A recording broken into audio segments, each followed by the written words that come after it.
চ্যানেলটি সাবস্ক্রাইব করুন।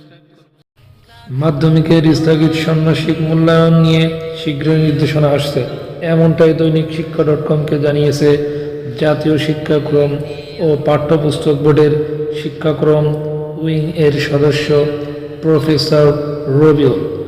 তিনি জানান, এটা মন্ত্রণালয় থেকে সিদ্ধান্ত আসবে। যেহেতু নতুন শিক্ষা উপদেষ্টা দায়িত্ব নিয়েছেন, সেই ক্ষেত্রে শীঘ্রই এ বিষয়ে সিদ্ধান্ত নেবেন বলে আশা করি।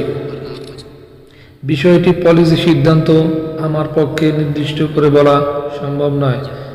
শুক্রবার এনসিটিবির আরও একাধিক কর্মকর্তা জানান, আমাদের নির্দেশনা রেডি আছে। নতুন শিক্ষা উপদেষ্টার অনুমতি সাপেক্ষে নির্দেশনা শনিবার রবিবারের মধ্যে জারি করা যেতে পারে। ৩ জুলাই শুরু হওয়া ষান্মাসিক মূল্যায়নের অংশ নিয়েছে ষষ্ঠ থেকে নবম শ্রেণীর ২০,৬৩৬ শিক্ষা প্রতিষ্ঠানের ৫০ লাখেরও বেশি শিক্ষার্থী। ৩ আগস্ট এ মূল্যায়ন শেষ হওয়ার কথা ছিল, তবে গত ১০ জুলাই ৪ বিষয়ের মূল্যায়ন শেষে বন্ধ হয়ে যায় বাকি বিষয়গুলোর মূল্যায়ন।